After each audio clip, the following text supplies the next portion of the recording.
नमस्कार बच्चों, आज हम भारतीय संविधान में मूल कर्तव्यों के बारे में अध्ययन करेंगे। इससे पहले हमने भारतीय संविधान के मौलिक अधिकार के बारे में हमने विचार विमर्श किया था।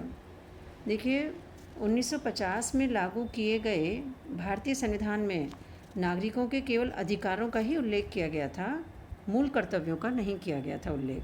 लेकिन 1976 में संविधान में व्यापक संशोधन किया गया और यह अनुभव किया गया कि संविधान में नागरिकों के मूल कर्तव्यों को भी जोड़ा जाना चाहिए।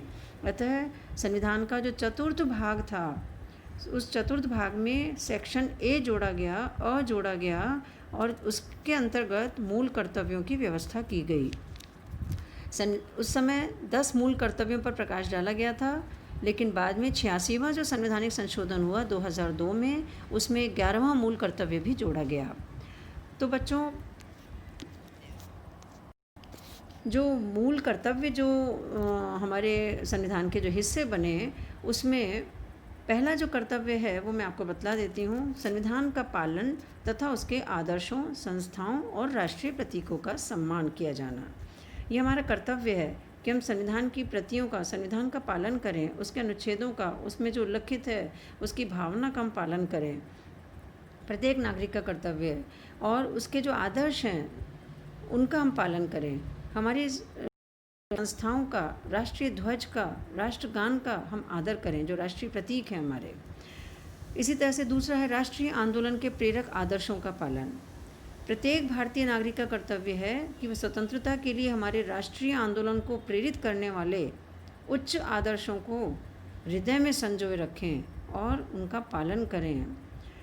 हमने बहुत जो संघर्षों के पश्चात राष्ट्रीय आंदोलन और उसके पश्चात जो हमने स्वतंत्रता प्राप्त की, तो हमें हमारा कर्तव्य बनता है कि उससे प्रेरित करने वाले जो उच्च आदर्श हैं उनको हम हृदय में संजोए रखें। भारत की संप्रभुता, एकता और अखंडता की रक्षा करना हमारा दायित्व है। प्रत्येक भारतीय नागरिक का कर्तव्य है कि भारत की संप्रभुता, उसकी एकता, उसकी अखंडता की रक्षा करे, उसको अक्षुण्ण बनाए रखे। इसी तरह से देश की रक्षा और राष्ट्र सेवा, ये हमारा दायित्व है कि हम देश की रक्षा करें, राष्ट्र की सेवा करें। जब हमें अवसर मिले तब हम राष्ट्र की सेवा के लिए तत्पर रहें। नेक्स्ट है बच्चों, भारत के लोगों में समरसता और भ्रातृत्व की भावना का विकास। ये हमारा दायित्व है कि हम भारत के सभी लोगों में आपस में समरसता और भ्रातृत्व की भावना का विकास करें, जो धर्म, भाषा, प्रदेश या वर्ग पर आधारित सभी भेदभावों को मिटा दे, उससे परे हो और ऐसी प्रथाओं का त्याग करें जो स्त्रियों के सम्मान के विरुद्ध हो। तो इस तरह से भ्रातृत्व की भावना का विकास करना, विभिन्न धर्म के, विभिन्न भाषा के, विभिन्न वर्ग के लोगों के बीच में आपस में, ये हमारा कर्तव्य है। स्त्रियों के सम्मान करना, ये हमारा कर्तव्य है। समन्वित संस्कृति की गौरवशाली परंपरा की रक्षा करें, ये हमारा दायित्व है। मिलीजुली संस्कृति और विभिन्न प्रकार की संस्कृति से जो परिपूर्ण है, जो हमारा इतिहास और हमारा गौरवशाली इतिहास और भारत, तो हमारा ये कर्तव्य बनता है कि हमारी समन्वित संस्कृति की हम गौरवशाली जो परंपराएं हैं उसका महत्व समझें, उसको संरक्षण करें, उसको मिटने ना दें, उसको हम श्रद्धा की दृष्टि से देखें। प्राकृतिक पर्यावरण की रक्षा करें और सभी प्राणियों के प्रति हम दया का भाव रखें। प्रत्येक नागरिक का कर्तव्य है कि प्राकृतिक जो पर्यावरण है उसकी हम रक्षा करें, सुरक्षा करें, उसको नष्ट ना होने दें, जिसके अंतर्गत वन आते हैं, झील हैं, नदियां हैं, वन्य जीव हैं। इन सभी की रक्षा करना हमारा दायित्व है। उसको हमें नष्ट नहीं करना चाहिए और उसका संवर्धन करें और प्राणी मात्र के प्रति हम दया भाव रखें। इसी तरह से वैज्ञानिक दृष्टिकोण अपनाएं, मानववाद का विकास करें, ज्ञानार्जन का विकास करें, ये हमारा कर्तव्य है। प्रत्येक नागरिक का कर्तव्य है कि वो वैज्ञानिक दृष्टिकोण अपनाए और ज्ञानार्जन का विकास करे, सुधार की भावना का विकास करे।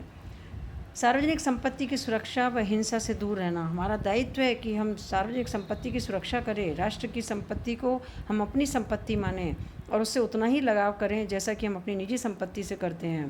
प्रत्येक नागरिक का कर्तव्य है कि सार्वजनिक संपत्ति को सुरक्षित रखे, हिंसा से दूर रहे, राष्ट्र की जो हिंसावादी जो प्रवृत्तियां हैं उससे अपने आप को दूर रखे और शांति व्यवस्था को बनाए रखना उसका एक दायित्व है व्यक्ति का, एक नागरिक होने के नाते। व्यक्तिगत तथा सामूहिक उत्कर्ष का प्रयास करे। प्रत्येक नागरिक का कर्तव्य है कि व्यक्तिगत और सामूहिक जो गतिविधियां हैं उसके सभी क्षेत्रों में उत्कर्ष की ओर बढ़ने का प्रयास करे, जिससे कि राष्ट्र की प्रगति हो, उसका निरंतर विकास हो और विभिन्न जो उपलब्धियां हैं उसकी नवीन ऊंचाइयों को छू सके और राष्ट्र जो है उसकी गौरवशाली परंपराएं बरकरार रहें और उसका पताका विश्व में चमकता रहे, फैलता रहे। 86वां जो संवैधानिक संशोधन हुआ 2002 में, उसके आधार पर अनुच्छेद 51 को संशोधित किया गया और 11वां मूल कर्तव्य जोड़ा गया। जो 11वां मूल कर्तव्य जोड़ा गया उसमें स्पष्ट रूप से बतलाया गया कि माता पिता या संरक्षक का ये कर्तव्य होगा कि वह 6 से 14 वर्ष की जो आयु के जो बच्चे हैं उनको शिक्षा के लिए अवसर उपलब्ध करवाए। ये उनका दायित्व है कि वो बच्चों को प्राथमिक शिक्षा प्रदान करवाएं। ये आवश्यक है, ये कर्तव्य है उनका।